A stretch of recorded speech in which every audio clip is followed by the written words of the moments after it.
Hi, welcome to One Word a Day. I'm Sophia, pilot in the Universe of Chinese, and we are going to do a few episodes based on the recent event of Chinese students painted on a graffiti wall in London Brick Lane, spilling out the Chinese current Chinese government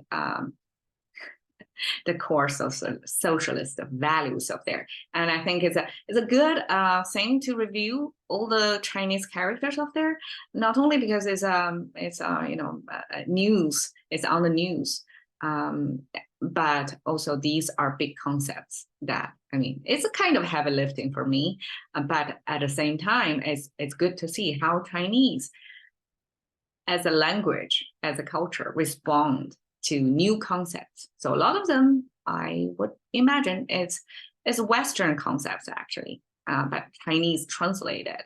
Sometime in the history, in the not a confrontation, but interaction with another culture's concepts respond to that. So today we talked about the four key values. That's called 和谐. 和谐.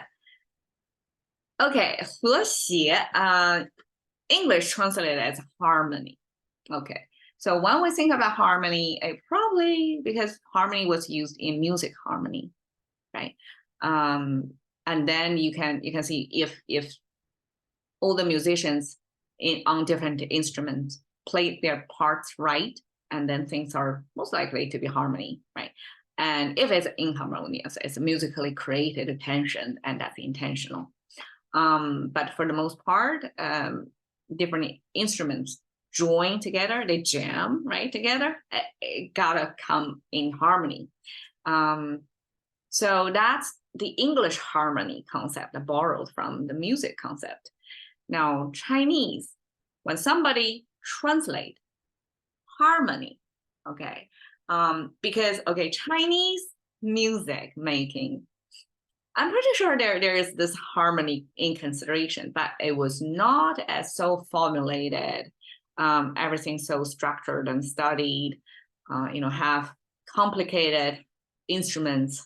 To me, it's like engineering marvel of piano, cello, all that, right? Chinese instruments can be complicated in its own right, but definitely the orchestra was not as elaborate. So therefore, the harmony, I would imagine. But I may not be true because back then we don't really have recordings, so we couldn't tell the original. If you think about who enjoys music back then, it's the rulers, right? Whoever have the power to hire. And it was not public shows even, it's a household. Within the household of the rulers or whoever are well-to-do enough or in power enough to sponsor such artists to come together, play music for them, right? So I would imagine in the court of Chinese emperors back then, playing in harmony was important as well, because we have such stories in our language talking about somebody playing out of tune. Anyways, Chinese harmony translation was parsed out, you see, in two ways, two concepts embedded on these two characters, and each carry its own dimension. One is about balanced. So when we talk about balance, at least you have two parties in there. At least it's a bipolar situation, right? And you have to somehow achieve a balance. And a lot of times it's not as simple as 50-50, right? Meet me in the middle, not that easy. So in Chinese concept, this balanced is depicted. And by the way, you see the contemporary Chinese and historical Chinese are reversed. The left and right flipped.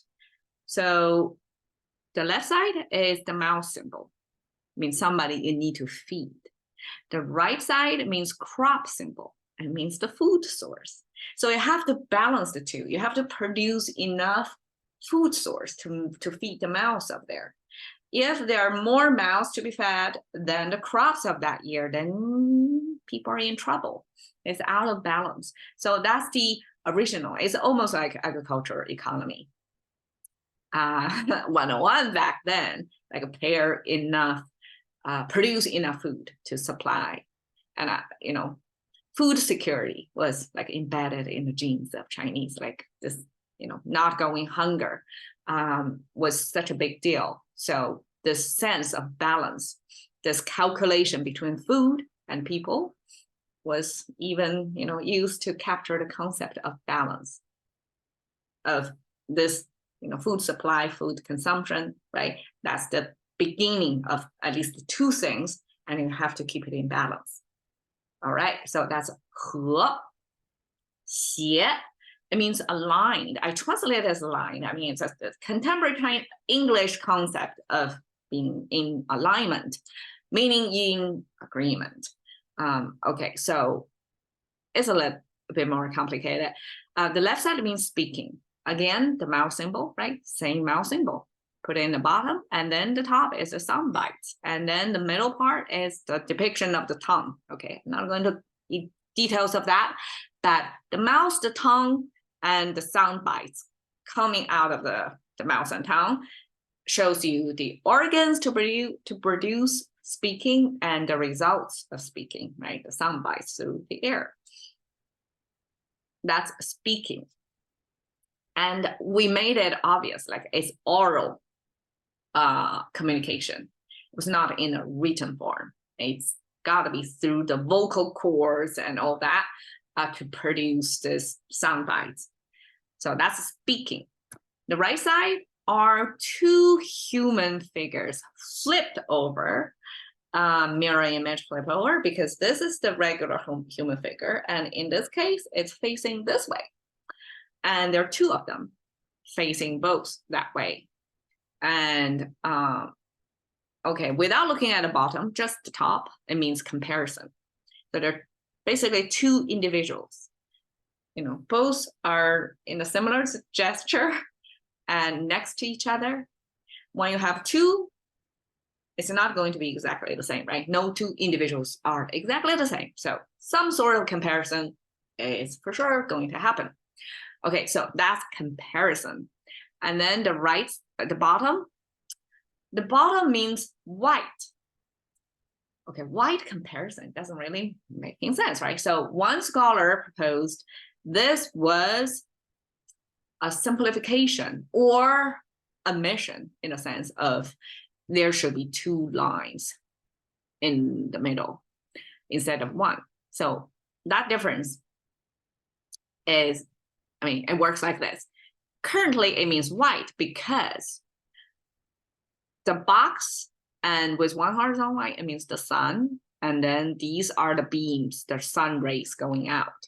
So the sun ray, the color from the sun ray is the color of white. That's how Chinese define the color white. But color white pairing with this comparison, it's not making sense, right? So this missing part, if you add two, if you add one extra horizontal line in the middle, the whole context will change. Even if it looks similar, it came from different source. That becomes the nose.